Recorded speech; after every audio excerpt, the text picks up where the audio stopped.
What's going on out there, everybody? And thanks again for joining us here on Expanded Perspectives with me, Cam Hale.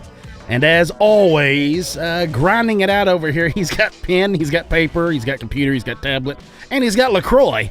It's mi amigo, Kyle Filson. How's it going, everybody? I'm back. We're back from Colorado. It's good to be back in Texas. Good times. We kind of brought the cold weather with us. Yeah, that's what I felt like. Right? It was actually colder when we got home than the whole entire time I was up in the mountains snowboarding. In fact, we had an ice storm, folks. Yeah. Because this happens every year. People always talk, people from New England, people from Canada. I've got people from Russia and Iceland that send us emails saying, you guys don't know what cold is. That's a great point, and I appreciate it. But I drove on snow the whole time I was in Colorado. No problem. What people don't understand is that in Texas, you get 2 or 3 inches of ice. Yeah. Slick. Solid ice. So much so that how many of the trees? Trees all over town are broken. It was bad. I've got 2 trees down at my house. I've got, 2, 4, 6, 8, 9, 10, 11 or 12 limbs as big around as your thigh down in my yard. One's on top of my shop.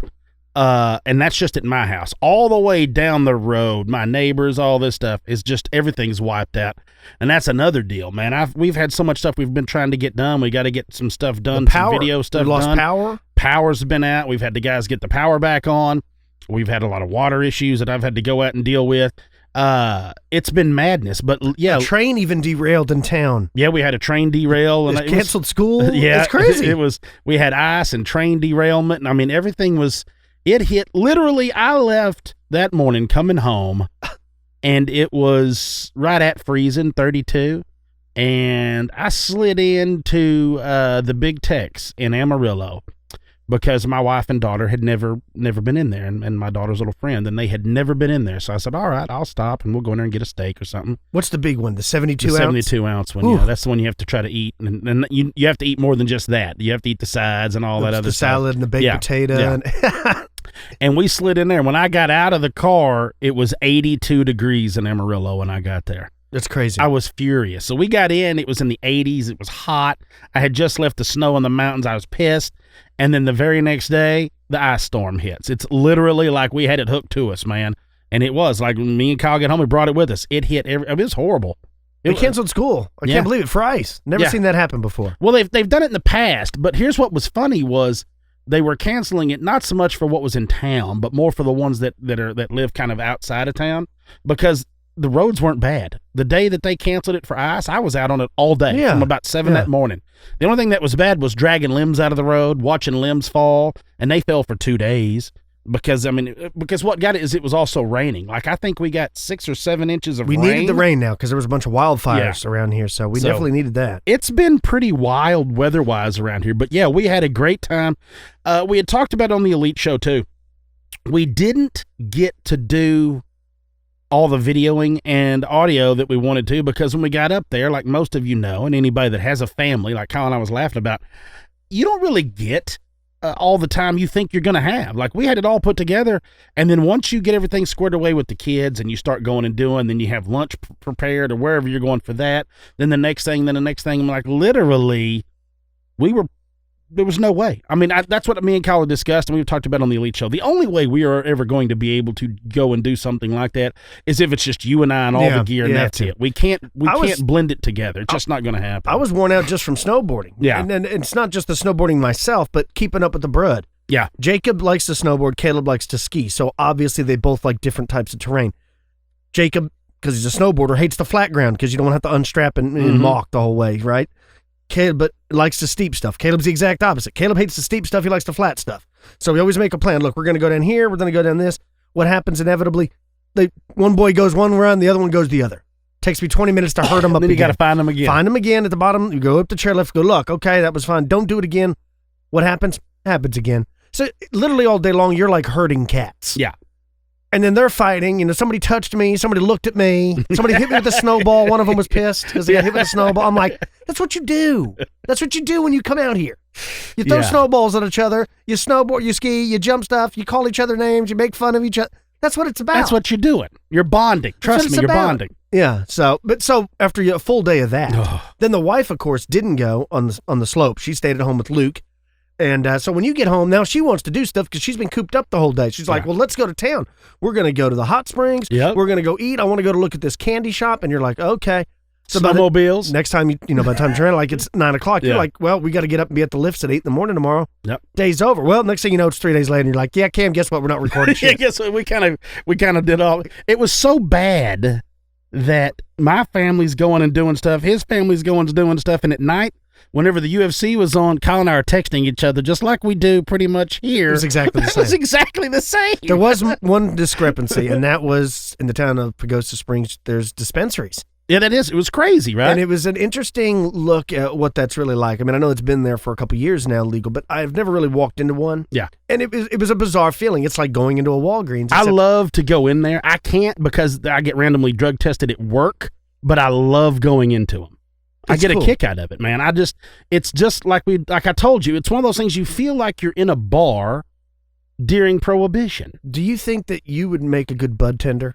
I think you would. Well, I will be 100% honest with you. As soon as I retire, Oh, no, I'm here we going hard up there, dude. I'm going up I don't there think and you- going. I don't think you would need to, because I think probably by the time you retire, I think maybe it'll be legal everywhere Yeah. else. Well, I will tell you this. Everybody up there seemed to be really nice and laid back. Well, what it does is it goes to show you how ridiculous it is that you can go down to the store, 500 Yeah. feet from the studio and buy all the alcohol or beer you want to.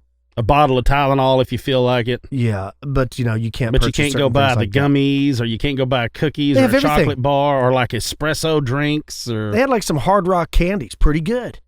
Like I mentioned on the Elite Show, I was watching Black Mirror with my father. He gave Literally, Pop, y'all. He gave Pop a puck. I had a couple peachy pucks, some of these edibles, and I was pretty terrified watching that. It was a good show. There's another good show on Netflix I liked, Altered Carbon. That's Did pretty you cool. start watching it now? Started watching that. That's pretty I interesting. love it, dude. I binged that one in 2 days. Gone.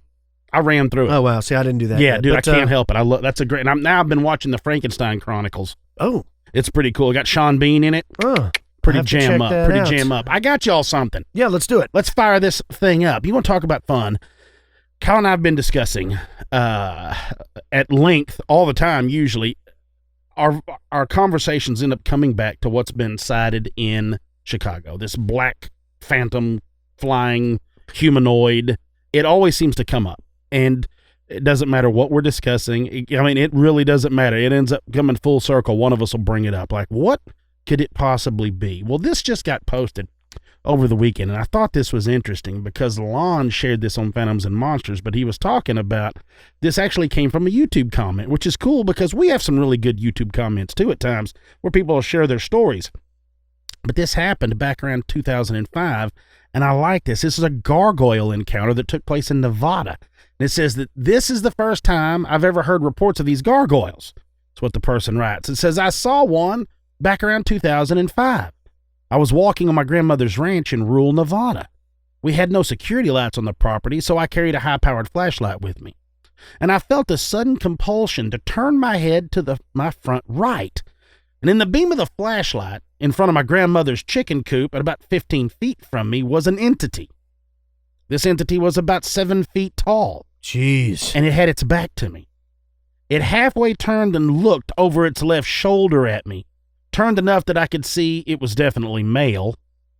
He had a rather large, bulbous nose, long, large wings down to his mid-calves, skin and wings that looked leathery, and it was a pinkish color, or taupe colored, had no hair that I could see.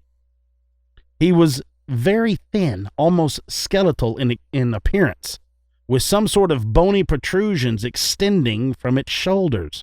I'll never forget it. It scared the crap out of me. I didn't notice any dead animals in the area afterward, if there were any, though.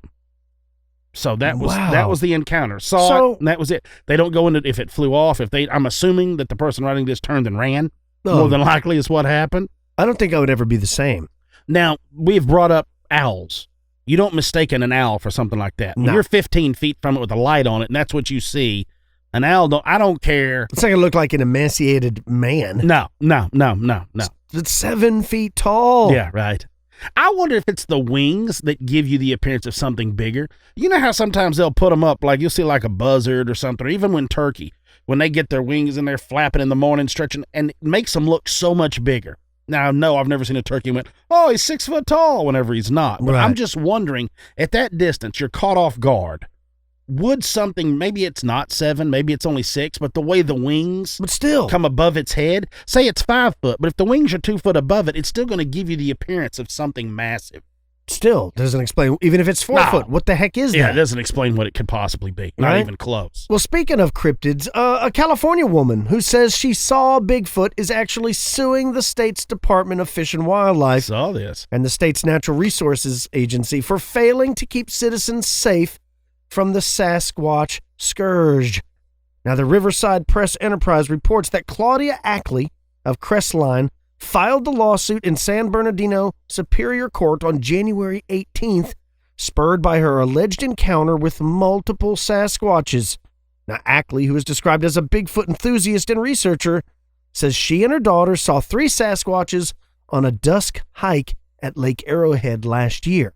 She said he looked like a Neanderthal man with hair all over him.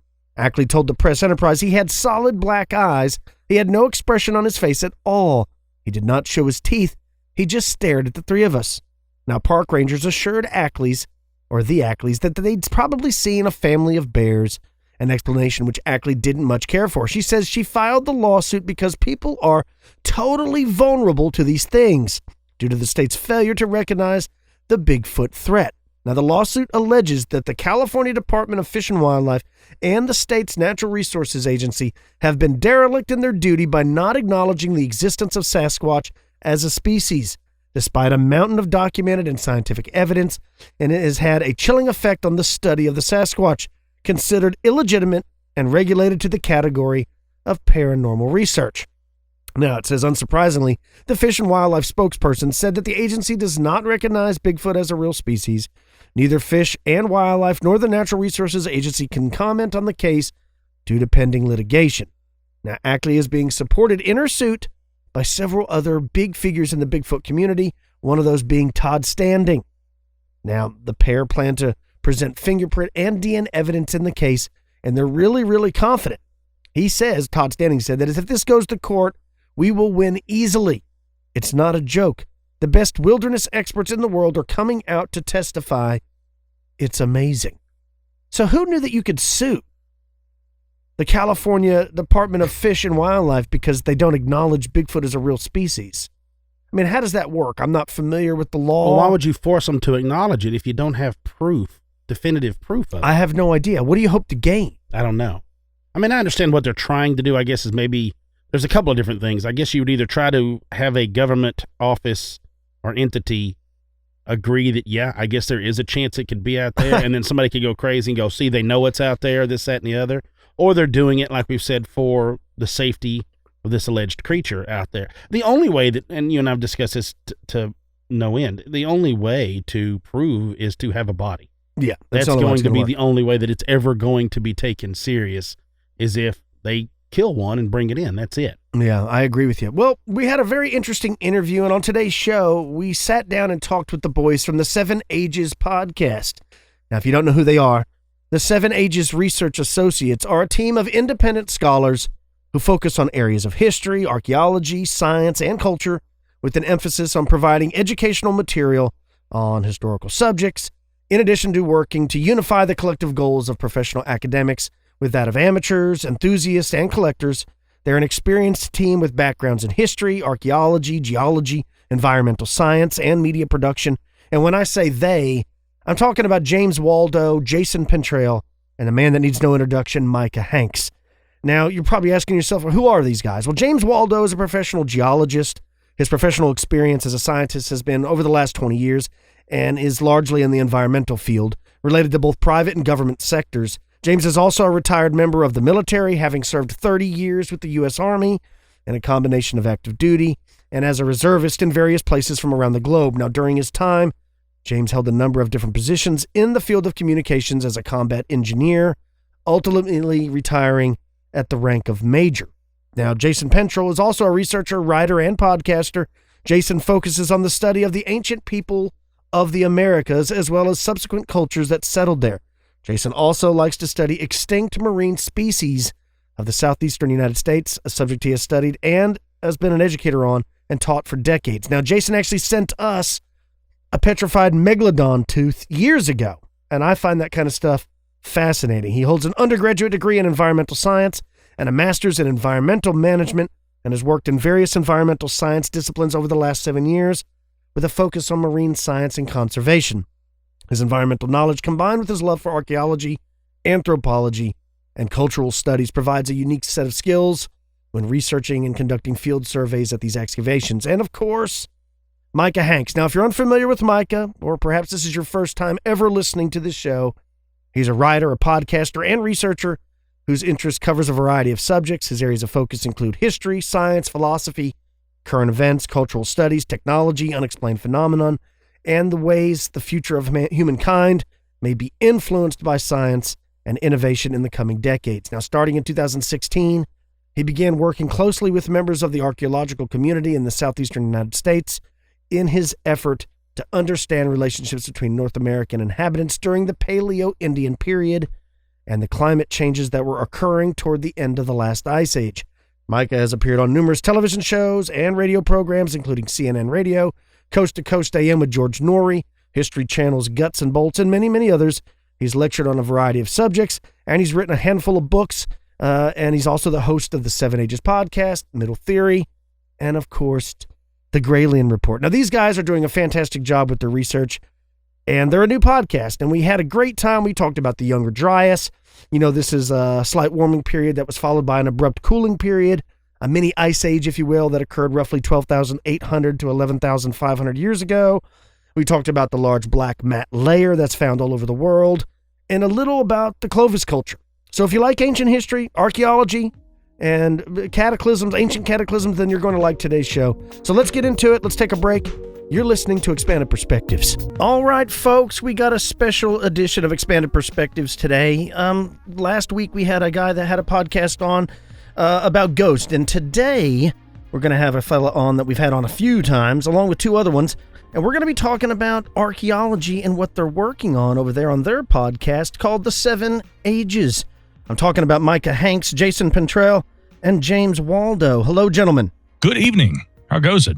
Good. Well, I don't want to speak for everybody, but I definitely think that I'm doing well down here in the dark heart of the hollow earth. But, you know, James and Jason, why don't you tell the world of Expanded Perspectives how your horizons have been broadened within this first few seconds of entering Skeleton Studios?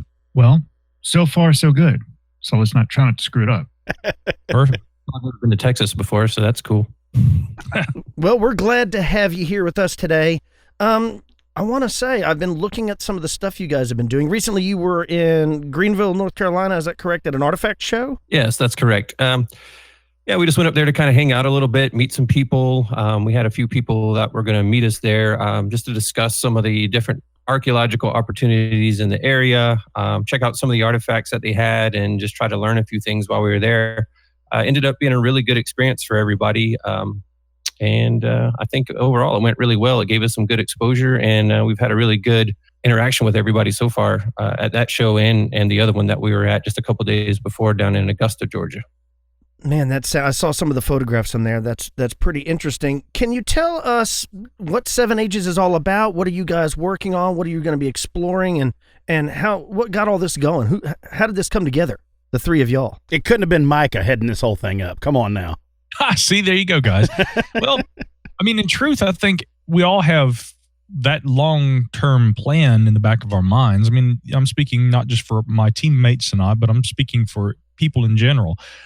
And at least from my part of the trifecta that is currently Seven Ages, my long-term goal had in part been really just to kind of do some project that was more geared toward history. And in fact, you know, Cam and Kyle, when I come down there and hang out with you guys down there in Texas, that's what we always talk about. Cam, I remember you saying once that this area of research, you know, ancient mysteries, history, anthropology, and archaeology, these things are some of your favorite subjects. And that's, I mean, definitely something that I think a lot of us in this field share. I met Jason Pentrell in Charleston, South Carolina, a couple of Januaries ago. I'd gone down there to play with nitrograss one weekend, and Jason, it was one of those serendipitous moments where, I mean, I hear from listeners of the Graylian Report all the time, and he being a longtime listener, reached out and said, you know, hey, if you've got time, I'd like to play tour guide for a couple of hours. And I thought, oh, why not? And so I followed my gut, and we met with him after brunch, and immediately he took us to Tommy Condon's Irish pub, and we poured up a Guinness, so I knew I was in really good company, and he presents me with this wonderful megalodon tooth. And I thought, first and foremost, that within 10 minutes of meeting this guy, that was one of the coolest gifts to be given, an actual fossil megalodon tooth. And yet the rest of the day, we talked about all different kinds of things, Jason. I mean, like esoterica. We went to, I think, the famous Unitarian Cemetery where H.P. Lovecraft used to like to visit there in Charleston. Jason, of course, being a Charleston, South Carolina native. We talked about all different kinds of things. He did take us to a museum at one of the colleges. We did take in some of the paleontological wonders of ancient Charleston. But it was really months later, after I'd spent some time with a guy that you two, Cam and Kyle, well know. It's Randall Carlson. He, of course, with his geological interest in, I guess what you might say, catastrophism and cataclysms, he really struck an old nerve in the back of my mind, which had to do with ancient cataclysms and geological evidence that supports that. And as you guys know from my previous experiences with you and appearances on the show, I like to try and apply science to all of the things that I'm studying. And one day, Jason called me, and Jason, I don't remember if it was you or me that suggested it, but we said, let's set aside time on a Sunday afternoon for a call. We cracked open a beer, and we had this conversation, and it was one of those talks that lasted, how long was it, Jason? 3-4 hours? Oh, 4 or 5, maybe. It was pretty much the whole latter half of that day. But that was the first time that we started talking about our archaeological interests. And I think at that moment, again, for my part, I had been trying to find this next phase of my life. I had almost intuited that the next thing I need to do needs to involve history. Jason had this existing interest in that, and I'll hand it over to him at this point because that's kind of where we met. I had this interest not only in the geological side of things, but the archaeological side of things, and I kept thinking to myself, how do I find my way into the study of these kind of things? Enter Jason Pentrail. Yeah, well, backing up just a minute there, with the Charleston visit, Micah only agreed to come out with me after fiercely cyber stalking me. Yeah, there you go. But, I can't say I blame him. You got to be careful these days. But no, it basically was one of those things where we just immediately clicked. We knew we had similar interests. I had been listening to the Grayland Report for years. And it's one of those deals, and I'm sure you guys run into this too, but as a listener, you hear a topic come up and they're discussing it. Now you're just like screaming at the radio going, I have something to say about that. I know something that you're missing, or here's a piece of information that you really need. So, you begin to feel like you're part of that team. And eventually, I was actually surprised that he agreed to come out. It was both him and Dakota and his brother Caleb, who eventually joined us later on. But no, we just clicked right away, and everything seemed to be great. And we kept in touch after that. Before long, we were actually on a research trip together down in Charleston. And I had brought along some artifacts. I had brought along some books and examples, and that's when I really began to share my interest with, the Clovis people and the paleo times and everything that goes along with it. And I think that's what really sparked Micah's interest in all of this, because it seemed to kind of be a missing piece of all the research that he had been doing over the years, going in so many different directions, but this was something that was essentially new to him. Therefore, I think it was kind of exciting. Yeah, I mean, the archaeological side of things, again, I've had a long interest in history and geology. And of course, we have a geologist on the team who I want to also bring in here in a moment. But the whole idea here had been that when Jason is sitting there with me, and again, I'll actually reference something that I said this morning on Twitter, and I was actually quoting Jody Magnus, who's the president of the Archaeological Institute of America. But as you guys know, I mean, I'm fascinated with time travel. And the quote that I have from her, which appeared in the latest issue of Archeology magazine, she said, the tangible bond with the past created by recovering an artifact made centuries ago is as close as we can come to time travel. And so I'm sitting there. We'd done an Airbnb and rented this whole nice apartment. The Grayland Reverend Matt Oakley came down there with us too. And here's Matt and Jason and I sitting there. And he's brought an array of not just artifacts, but fossils too. One of the fossils was an actual mastodon tooth. And you're sitting here holding this in your hands. And then he hands me a 12,000 or so year old Clovis derivative, Clovis point, that's recognized in the Southeast as a red stone. It has some slightly different morphological characteristics from a typical Clovis point, which are known for being, fairly large and heavy duty. And they have a flute or a groove down the center, which was probably used for hafting to a spear. But I'm holding an actual, this is one of the rarest lithic types in the Southeast, and Jason has one of these things, and he's handing it to me and holding this thing in my hands, and I'm looking at this, and then suddenly that connection was made. I'm thinking, I've studied the past, I've looked at the past, but the actual archaeology, going into the field, searching not only for these artifacts, but then networking with archaeologists, academicians who know this subject to a science, because literally it is a science that they apply to it.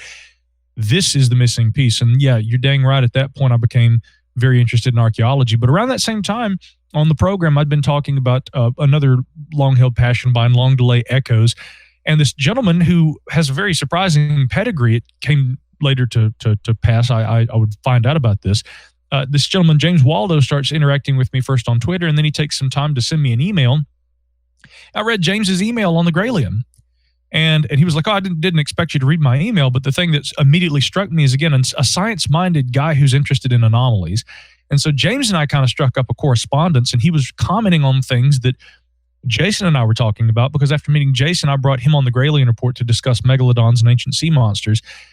Then he came back on the show and we talked about the Younger Dryas, ancient cataclysms, things like this. James started writing to us about that, and I said, "Hey, Jason, I want to introduce you to this guy who's been emailing with me." Lo and behold, I get down there to Raleigh the next time Jason and I have a research weekend planned, and Jason says, "Hey, Micah, by the way, guess what? We're going to be Skyping with James Waldo today." I had no idea, and so I get there, and actually not quite face-to-face, but over the World Wide Web, I meet James, and of course, James, I'll let you take it from there. But I mean, James is a professional geologist, and what an incredible amount of knowledge and experience he brings to all this too. Yeah. So the weekend that we Skyped, had the Skype call with Jason and Micah.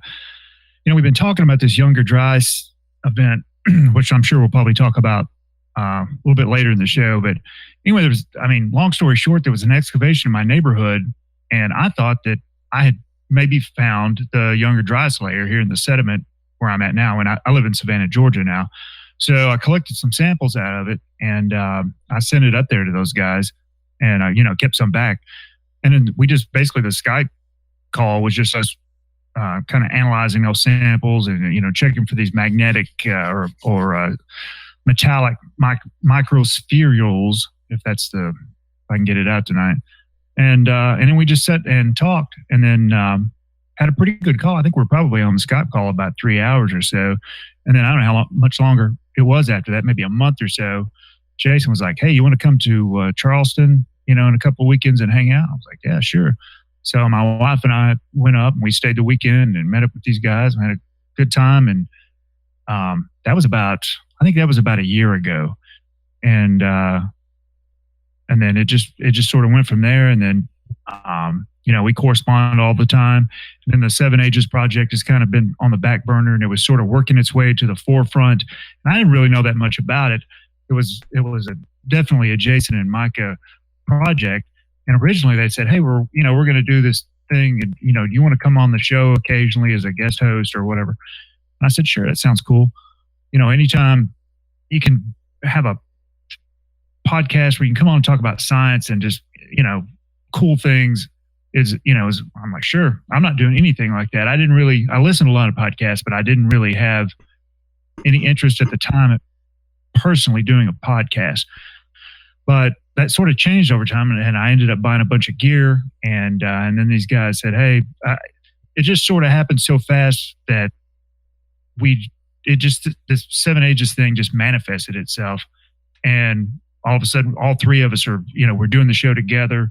We're making these research trips and going out and seeing all this cool stuff. I'm learning a ton of stuff that I didn't know anything about. I don't know that much about archaeology or like Paleo-Indian stuff, or I didn't at the time. I know a lot more now. But they're like, "Hey, we're going to plan this trip. We're going to go here, here, here." And I was like, hell yeah, this is great. Well, I'll just add to that too. Again, the Seven Ages concept was something that, again, was kind of born well over a year ago. Again, I kind of had this idea about a website that I wanted to put together. As James correctly notes, really the guy who I was working with throughout that arduous period of trying to come up with what's the name going to be, what's the site going to be about, it was Jason and I being on the telephone every night saying, okay, we obviously have a diverse array of interests, but it really all comes down to history, archaeology, science, culture, these kind of things. And I remembered As You Like It, Shakespeare, and the character Jacques, all the world's a stage and all the men and women merely players. They have their exits and their entrances, and one man in his time plays many parts, his acts being 7 ages. And I always loved that. And I thought 7 ages, the 7 ages of man, the 7 ages of geological history, 7 ages of however you want to look at it. But, 7 being a lucky number for a lot of people, including myself. And so that's the name that we resolved to use. And hence the website was born. The research team manifested, as James put it. And here we are today. And that's really kind of the story of 7 ages. And so our focus is, as I said, history, archaeology, but also all areas of science.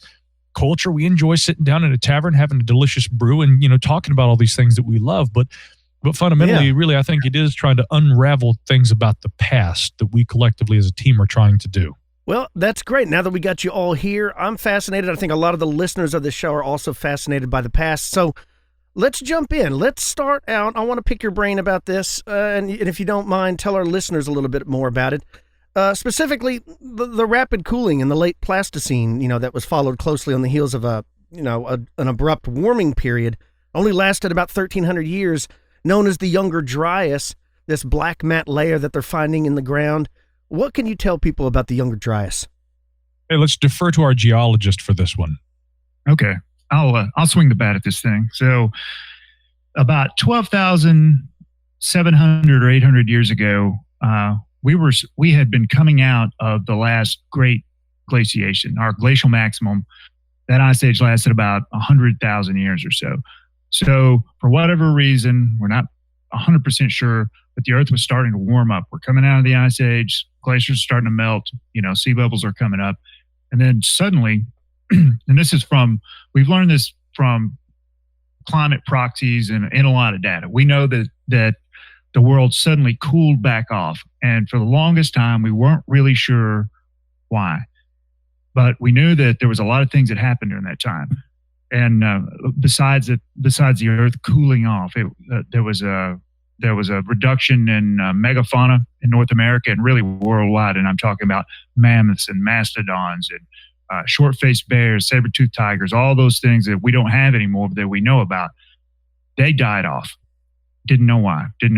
So over time, data was being collected from different areas. So the black matte layer, like you talked about, this is down in the Southwest. This layer is just a black layer in sediment that's dated to about 12,700 years ago.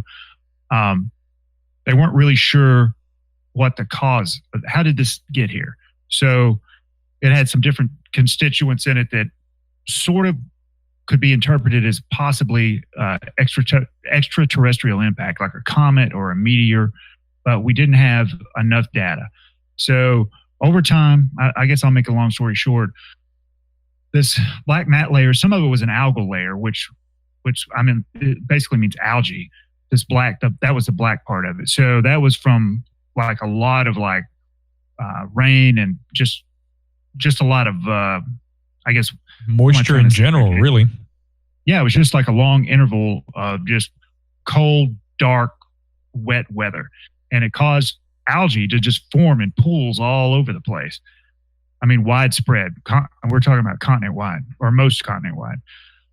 So now that in the last year or so, there's been some papers published about a platinum anomaly. I'm sure you guys have heard. And that's, widespread platinum in different places, all at this layer. And really the really only known mechanism for that is some type of impact to the Earth. So that really is the Younger Dryas event, is this catastrophic thing that happened at this time period in time.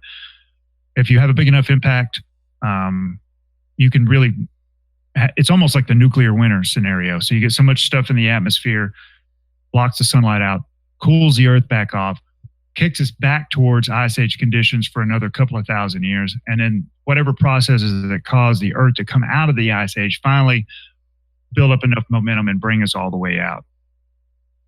Oh man, that's really interesting. I wasn't aware that the black matte layer was actually like an algae bloom. I always thought it was like soot or something from the sky being on fire or something like that. But it makes sense. You're talking about an extraterrestrial object slamming into the ice sheet, the giant. I think it was like 2 miles thick, right, in Canada and places. Yeah, that is correct. And again, really quickly coming back to that black mat layer and why that is preeminently of interest to people who studied the Younger Dryas. I mean, to put this all into context, one of the longstanding archaeological rather than geological mysteries has been, why does there appear in geological strata, of course, we're talking about earthen layers that are representative of different geological ages, periods in time. Why is it that contemporaneous with around the 12,900 year boundary, we see a reduction or an apparent reduction in the presence of the Clovis culture, identified again by the stone tools that they left behind? I mean, it definitely seemed like there was what you might call a bottleneck in North America, where there were fewer representations of the lithics, and thereby we can only assume fewer people also. This coincides with megafaunal extinctions. This coincides with geochemical data, which indicates that the black mat layer in that strata actually, again, contrary to what most would think, an ashen layer or something along those lines, it is representative of probably an algal buildup, long, standing water, still water that's set in over a period of time, and produces this layer, which directly, over the Clovis layer, that it's found at numerous sites, but typically specific to the Southwest. It's an interesting thing. You won't find in the Southeast any evidence of that black mat layer. So it is specific to certain areas, and there are probably clues about what that means. But again, rather than the sediment layer that's perhaps representative of some sort of an airborne problem, it definitely seems to suggest something having to do with water, perhaps some moving water, but again, long-standing water over periods that would actually allow that sediment to set. Now, the thing is that for years, people have been looking at the different varieties of theories about the cause of megafaunal extinction. Did humans hunt them to death? That was a theory that at one time was widely accepted, but it's no longer widely accepted among the archaeological community, although you will hear certain scientists these days still, because it was something that was expounded upon at one time, it's still held by some as being the likely cause, whereas really archaeological evidence seems to suggest otherwise. And people keep looking at, well, what did happen 12,900 years ago? Was there an impact? Competing theories include the idea that, well, actually, as the Ice Age, we're coming out of the Pleistocene and entering the Holocene, and as the glacial formations at the poles are melting off, we have runoff from Lake Agassiz that's running off into the Atlantic. The cold water entering the Atlantic disrupts thermohaline circulation, which just basically means, the currents in the ocean and the normal flow of the currents. And what happens as a result of that is it promotes a cold trend, which is specific to the northern hemispheres. Around the same time, we actually had warming trends in Antarctica and other places. Even the Southeast had kind of a warm, wet pocket. But we had generally colder temperatures throughout most of the northern hemispheres. And so some scientists have said that, well, we don't need an impact to be able to explain the Younger Dryas. And in fact, Dryas-like things have happened every time we come out of any ice age. So I know that the team and I, one question we've gone back and forth on is there really enough evidence to suggest that there was some impact event that was a cataclysmic scale and worldwide global effect that was registering at that time? The latest evidence is strongly suggestive of that.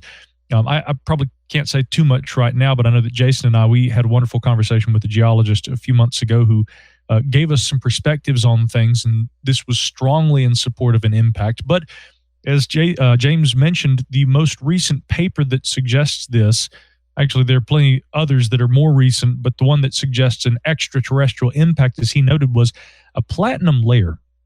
Okay, platinum being a rare earth element. It's not common on Earth, but if for instance, if a meteor strikes into the Earth, if there's an impact, this is something that's fairly common to extraterrestrial objects. And so if one of these strikes the Earth, what can happen is there can be ejecta that's cast into the atmosphere, and as it settles over time, there may be a layer in the Earth where you will find a prevalence of this rare earth element. We find this at the Cretaceous boundary, I believe, where the dinosaurs died. We also find this coinciding with the Younger Dryas, but rather than the iridium spike that we find coinciding with the dinosaurs and their extinction, what we find is a platinum anomaly at the Younger Dryas boundary.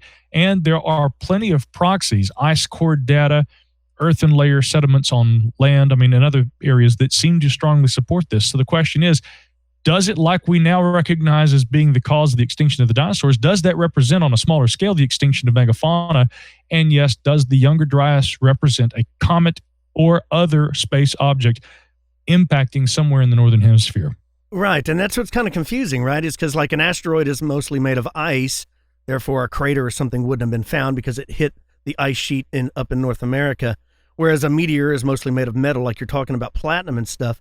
Do you think that the sudden influx of all this fresh water caused the oceans to rise, and that's where we get all these mythical tales of a worldwide flood? You know, the flood myths that are reported by numerous cultures. Well, that's a good point, and we've actually talked about that quite a bit. And my personal feeling is that probably probably did lend to that legend, because we're talking about, I mean, it didn't happen overnight, over a few hundred years, but sea level rose probably an average of about 400 feet globally, that eats up a lot of land. And one thing we're talking about with the crater, this event was probably more like a shotgun blast. And if it was a comet, even though some of these big pieces probably did hit ice sheets that were a couple of miles thick or more, they may not leave a crater. However, they may hit places and still leave a crater, even though that there was ice there. So if it was a comet, which is mostly composed of ice, the platinum anomaly could come from vaporized crustal material from the Earth. Or if it was a meteorite or a big asteroid, we'd probably see an iridium layer instead of a platinum layer. So the thinking is it's probably a comet, and then the platinum came from the crust of the Earth. I mean, it seems the most logical thing. Yeah, but coming back again very quickly here, and I'll be very brief about this, to the question about floods. What we absolutely know is whatever the cause, at the time that we left the Pleistocene at the end of the Ice Age, massive meltwater runoff into the oceans and on land would have, without question, caused massive flooding in some regions, and that's not specific to North America. There were people, and they held traditions, and they had beliefs. I mean, these were anatomically modern humans at that time that this happened. And I'm sure that probably cultural remembrances of some great flood would explain this. And I don't see why in certain pockets, not all by any means, but certain pockets of academia, there is such resistance to the idea of a flood myth having some basis in reality, because we know in the ancient past it happened. And you'll see so often this discussion of, well, this, believing this and saying that people did this or that is racist. It's racist to say that people couldn't have done this. These are all valid points. We need to recognize what people in the ancient past were capable of and not diminish the importance of their abilities, whether it be today, yesterday, 20 years ago, or 1,000 years ago, for that matter, 12,000 years ago. But at the same time, we'll see academicians saying, and yet they couldn't have actually recorded, or there couldn't have been information passed down generation to generation about a flood.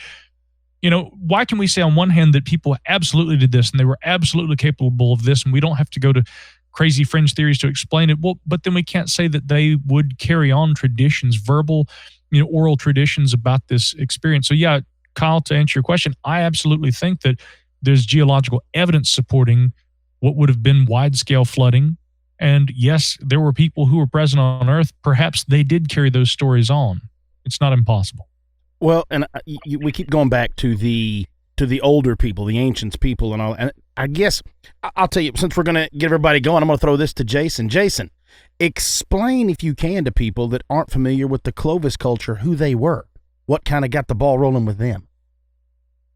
Yeah, sure. Well, first of all, I think a lot of times the entire Paleo period is sort of described as Clovis, and that's not necessarily true. So let's define Clovis. So we know that it's all named for a certain town, but when we say Clovis, we're talking about a culture of people. So being that really about the only thing that's left is, the stone implements, which is, the world famous Clovis points with the flutes. That's just what we've used to describe this style of hunter-gatherer. So when we're talking about Clovis, we're talking about a culture of people. And they were believed to have existed somewhere around the 13,000 year mark here in North America. We have what's known as pre-Clovis before that, which is a representative of a different style of lithic, missing the flutes, something like we see with the Miller lancelet that you see up at the Meadowcroft Rock Shelter in Pennsylvania. And then at that 12,900 year mark with the cataclysm that we just described, it seems that the Clovis culture essentially stops. And so, what we do know about the Clovis is they do appear to have been hunter-gatherers. However, I disagree with the fact that many people think that they had the capability to kill all of the megafauna in North America. I mean, the way that they describe the Clovis killing machine is absolutely unrealistic, I believe. That's just my opinion. But I do believe there was something at the 12,900 year mark that affected the megafauna greatly. And it not only led to the eventual extinction of all those creatures, but I think it took a large portion of the Clovis culture with it. Because what we see preceding that, or coming, shortly thereafter, we see about 1,000-year break after the 12,900 year mark, where we just don't see a whole lot going on, honestly, in North America. And then we pick back up with the early Archaic period around 10,000 years ago. And then we start moving into bigger populations and everything as we get closer to contact with the Spanish conquistadors.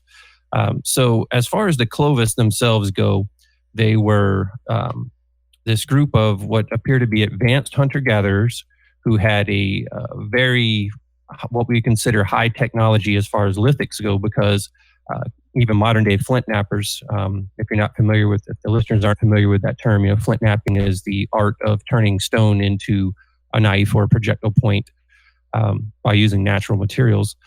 However, the Clovis did it better than just about anyone, and even modern day flint knappers now can't often, do it at the same level that the Clovis people did. So,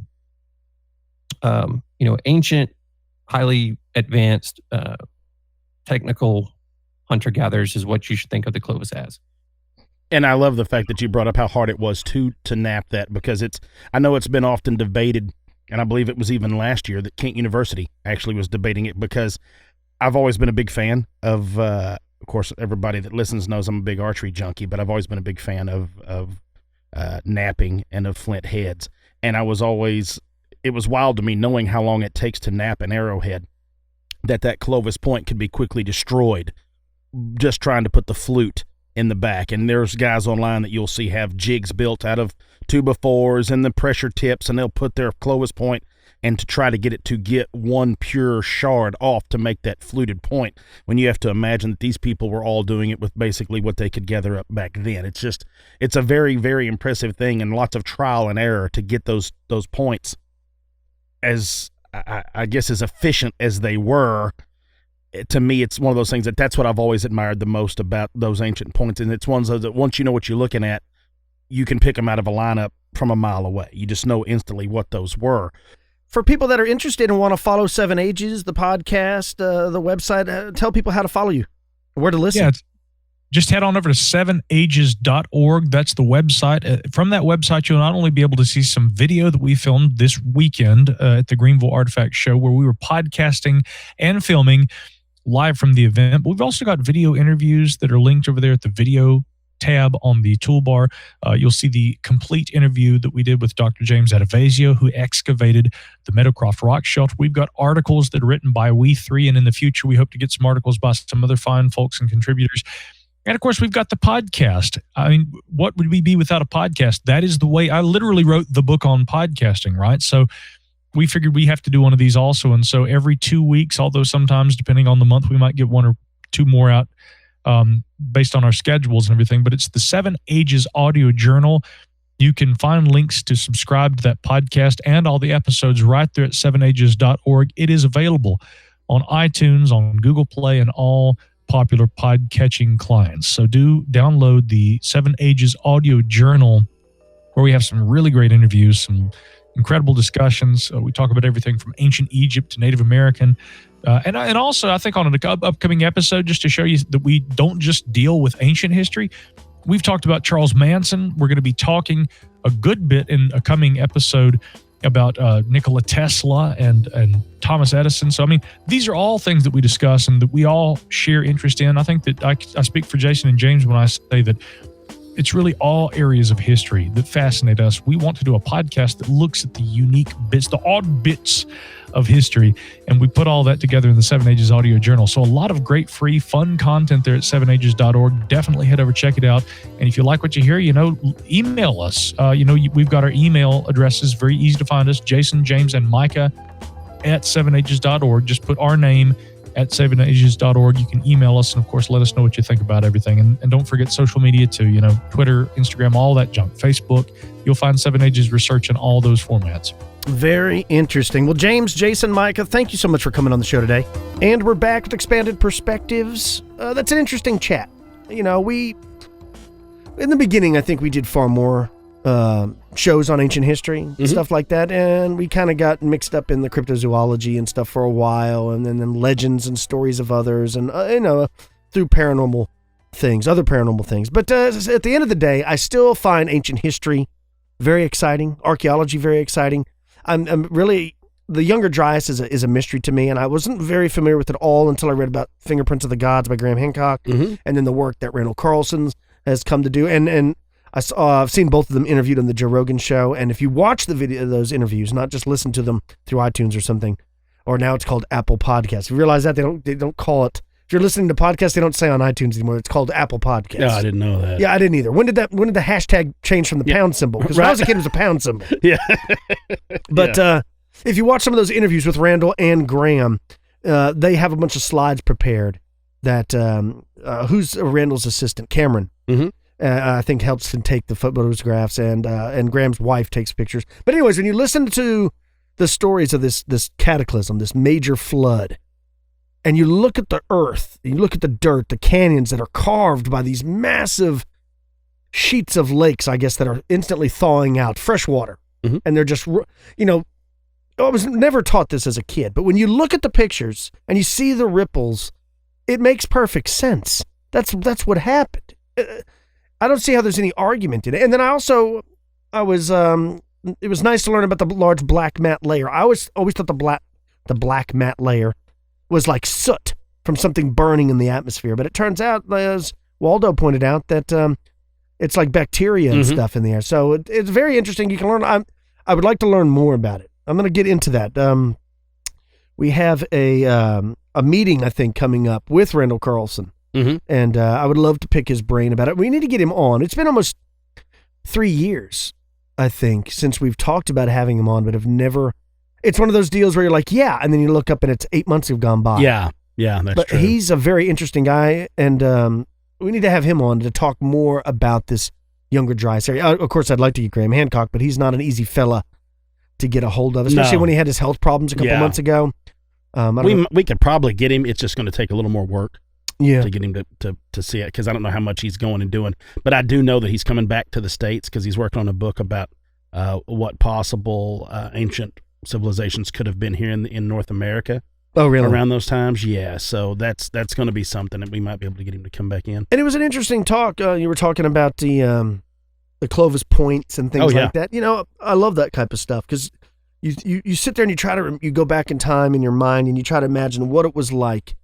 Those people producing those points. And I read in an article that they think that the majority of those points were actually made by women because the women would be sitting around not doing anything and the men would be out hunting and they would be crafting those points for their men to use, in the next hunt or whatever. Yeah, I can do it. I've been able to, I've taught myself how to do it over several years. Flint napping and monkeying around with it and stuff like that and having fun. I've never attempted to flute one like the Clovis point because, it's the best way to destroy all the work you've put in when you try to flute it properly. I think there's a guy in Arlington that's pretty good at flint napping. Like when I say pretty good, like one of the top in the U.S. There's a bunch right around here in this area. A bunch that are really, really good at it. Man, it's fun to watch guys that are really good at it that will sit there and spall a piece off and then just start to work with it on their leg on a layer of leather. Just a leather, almost like a sheet, but it's just a piece like a leather pad. Man. And they just go to work with it. It is fun to watch what those guys can do because it's art. It's definitely artwork, but finding them is just unbelievable. I get lost on YouTube watching just simple stuff like that. Like I'll start watching blacksmithing or flint napping or I don't know, anything. Like I've been watching guys just tying flies for like 3 hours before because we're getting ready to go fly fishing in Oklahoma. with the little brood. But what was I just thinking? Oh, you went and watched Black Panther. Yes, I did. I know you're a movie aficionado. Yes. I hardly ever get the chance to go. What was your thoughts? I love it. I see a lot of people like it. Dude, it is so great. Do you think that Marvel's like stepping up their game with movie production? Like they've figured out how to make a movie? Because it seems like the earlier ones were kind of clunky, but lately with like Logan and all these other ones, man, they are really good movies. I think the writing or whatever. I think it's the writing. I think that's what I think it feels like they put too much emphasis on it being a superhero and not a story. Right. And now they've come back with the story. It's great. I get the kick out of, not just because it's a Marvel movie, so you should always stay till the very end credits. Right, yeah. Because for those those that have haven't, teasers and things like that. if you haven't seen Black Panther, there's 2 of them, so make sure you stay. There's one there, and then there's one at the very, very end after all the credits roll by. But if you really want to get a chuckle, just sit and watch it all of the visual art companies that they use. Because you have to think about this. It's not just one. Yeah. Because not one company could do all the CGI and stuff that they need done. They have to spread it around in order for it to be done in a timely manner. So there may be 15 or 20 studios working on, like your whole job may be, all I need you to do is create these flying sequences. And that's it. And then this company's going to create this and you have to do it all. And it's just fun to see all the work that goes into it. Well, I was going to say, I think I haven't seen Black Panther yet, but a lot of the newer Marvel films have gotten better because of the writing. I almost feel that Star Wars is going the opposite way. The newest one, it seemed like it came and went with hardly a word muttered about it. I don't think people really liked it. I don't know. I didn't go see it, man. I feel bad. I didn't even go see it. So, but I know quite a bit of people that are like that. Yeah. And I know that a few people I have spoken to that did go see it. It wasn't earth-shattering. Yeah, like, I want to see the new Han Solo, the new breakaway that they're doing of the young Han Solo stuff, just called Solo. So that's going to be an interesting little lineage of movies that they'll make there. That's pretty cool. Because it'll talk about what happened between the original Star Wars and then now, as far as like all of, and even prior to him being when he first met Luke in A New Hope. It's going to show all of that prior to that too. That sounds interesting. It'll be cool. I don't know what you got planned for your week, but baseball's about to start. Our first tournament is at the end of this week. I'm stoked. I'm ready for winter to be over. Is Jacob ready? He's ready. I think we're all ready. Now, I don't give us great high hopes for the first tournament ever. It's the first time these grand band of boys has been together. So it's going to take a bit of feeling out process, but I think we're ready. I'm excited for it. I'm looking forward to it. Also, what else was I going to mention? Something else. I just thought of it, just slipped my mind. What do you got planned for the rest of the week? Man, I have a whole bunch of stuff because the way the week falls, the way it splits up the month, I've got to get a bunch of stuff done here at the end and then kind of start a little bit. Not too much, but Friday night is when our bud, Monty Edwards, competes at the Fight to Win Pro in the Jiu-Jitsu tournament, and Dakota, the Honey Sloth Rinaldo, competes. So I will be over either right at the edge or backstage there Friday night at the big jiu-jitsu competition. That sounds good. Also upcoming, with spring approaching, disc golf is going to be picking up. A professional, Mr. Nate Sexton, is going to be actually coming to Weatherford, Texas. How crazy is that? To participate in a golf tournament. So that's going to be pretty cool to meet him. Maybe we could shoot a little interview with him. We might ought to. Maybe get him to pop in on the show. That would be pretty interesting, That'd be pretty cool, just to get his take on it. You could teach me how to forehand like a boss. Man, that dude is so good. Nate Sexton is so good. All right. Well, before we get out of here, let's thank our sponsors, ZipRecruiter. Businesses of all sizes trust ZipRecruiter for their hiring needs. And you should too, folks. The smartest way to hire is ZipRecruiter. Just go to ZipRecruiter.com/expanded. And Dollar Shave Club. They deliver top quality premium razors, hair, face, skin, and lip balms to your doorstep. It's shaving and grooming made simple. Get your Dollar Shave Club starter set today by going to dollarshaveclub.com/expanded. Also, don't forget, if you like Expanded Perspectives and you're listening to this, you're only listening to 50% of our work. We have an additional show called Expanded Perspectives Elite with an additional show every week, as well as access to the entire back catalog. To sign up, it's easy. Just go to the website, expandedperspectives.com, click on the Elite tab, and signing up is through PayPal. It's like $5 a month. An incredible deal for only $5. Also, if you want to help us out, don't forget to write us a review on iTunes. We're at 800 now. We're trying to press on to 1,000 for 2018. If you have a story of your own you'd like to share with me and Cam, you can email the show at expandedperspectives@yahoo.com. You can call us 817-945-38 28. For the Pretty Lights, Intertradition Books, New Age Books, Llewellyn Books, and Anomalous Books, Ancient American Magazine, I'm Kyle Filson. He's Cam Hale. Peace, y'all.